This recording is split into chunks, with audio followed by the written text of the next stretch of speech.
The Jaguars owner had a pretty interesting quote a few days ago. Shad Khan, and the quote was exactly this: "Make no mistake, this is the best team assembled by the Jacksonville Jaguars ever. Best players, best coaches, but most importantly, let's prove it by winning now." That's fairly fascinating to me. I feel like this is kind of like a desperation kind of talking point from him, considering how badly they choked a year ago. I mean, what, man? They were 8-3, on their way to easily winning the AFC South and going back to the playoffs.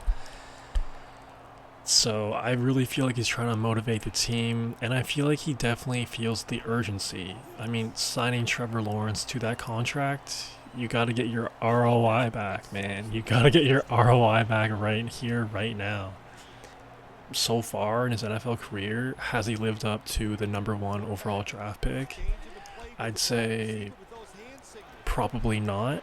Yes, he had one good year, and that year was great when they went to the playoffs and they had that crazy, awesome comeback against Brandon Staley and the Chargers. Classic playoff game, but besides that, Trevor Lawrence hasn't looked great. Fair play to him. He had to deal with Urban Meyer for a little while, so I guess you could kind of scratch that year off, but they really got to get it going now, man. And I feel like that's why Khan said that. And with Doug Peterson, too. I mean, a lot of people would call him overrated at this point. I feel like that's definitely a fair argument. I'm a Peterson guy. I just like coaches who risk it for the biscuit. And, what he did with the Eagles back in 2018, 17-18 year was legendary. Just how he handled the quarterback situation, and of course Philly, and just they were dominant all year long. And his first year in Jacksonville was pretty good, pretty good, right? They made the playoffs, but last year was a massive disappointment. Now this year, we really got to see it, because if he has a bad year, man, I think maybe he could get fired, unfortunately. I'd say his seat is definitely slightly warm right now. Not lukewarm, but I would say it's slightly warm right now. Now, as far as the quote itself, the best team ever assembled by the Jaguars, the best team in history, essentially, in team history, I don't know about that. That run they had in 2017, that defense was crazy good. Like, that could have been like a all-time defense. Except Blake Bortles kind of held that team back, even though he played fairly good. I mean, they beat the Steelers on the road, major dog in that game, and they nearly beat the Patriots on the road. Tom Brady, dude, like that 2017 Jags team was really underrated, and it really was a one-year wonder because quickly after that they fell off. So I feel like that team would definitely be in contention for the best team in Jags history. Or you go back to the 96, 95, I believe. They beat the Broncos on the road, divisional rounds against John Elway. And they made the AFC Championship. I forget who they lost to, but that was also a really good team. So I feel like those two teams are definitely ahead of this current Jags team. But with that being said, if this Jags team makes the AFC Championship, I feel like Khan's quote would definitely hold up to being pretty accurate and true. Now, does this team have the potential to reach the AFC Championship this year? I'd say absolutely, man. I'd say absolutely. If that Jags team from a few years ago, with more or less the same players and same coaching staff, of course, it's a different team, but it still has the foundational pieces. If that team can almost beat the Chiefs on the road in the divisional round, I feel like it's definitely possible for them to reach the AFC Championship this year. And I know, that Chiefs game was kind of wonky. Mahomes was hurt for a minute and then came back in, but still, like, winning's winning. It doesn't matter how you get it done, and they were close. But yes, overall, I totally believe this quote from Khan is definitely the money talking. Obviously, he spent a ton, and the team has just spent a ton in the past 6 months. And not only with Trevor Lawrence, but with Arik Armstead, and he's currently, I think he's on the PUP list, I still believe, but still, like, they spent 3-year, 43.5 mil deal. You don't do that if you're not trying to go for it.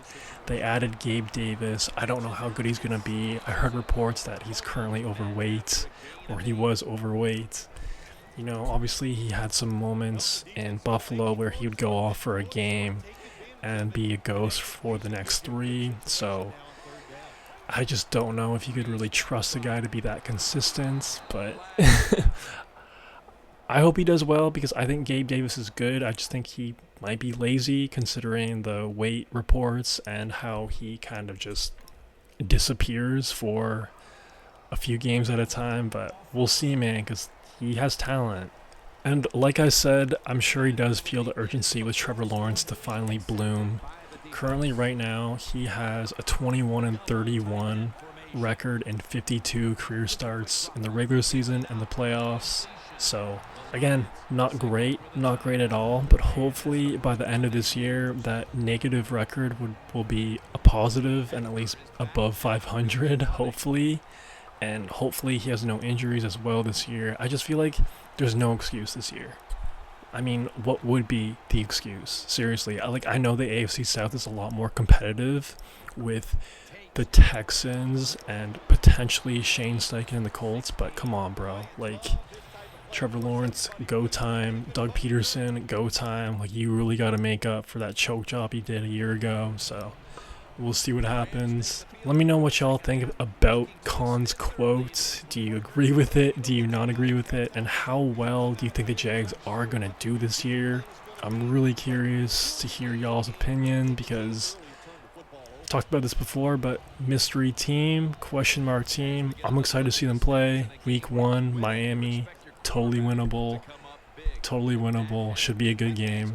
If I had to predict, I know predictions at this point of the year are wishy-washy. No one really knows until they know. Like, no one really knows until probably Thanksgiving or mid to late October on what a team really is. So until we reach those dates, every prediction is kind of flimsy. Doesn't matter who you are, ex-player, ex-coach, on the team, I don't care. NFL is crazy, life is crazy, and any given Sunday, man, any given Sunday. But if I had to make a prediction, I think the Jags will be a playoff team this year. I'm just going to say that. I don't know where they're going to finish. I don't know how, but I just feel like they got to be a playoff team this year. They just invested too much. There's too much pressure to not be good because if they're not good this year and they don't make the playoffs, you got to do something. You got to blow it up, and I don't know how you blow it up, but yeah, let me know what y'all think. That's all I got for right now. Peace. All the quarterbacks in the NFL, they'd all be great if they had all day to throw like this. When you give an average quarterback this kind of time, he turns into a great quarterback. Cordero Patterson with the play. The Rams have been awesome today on first down. That time it's a nice play design. They throw the football, it picks up solid yards.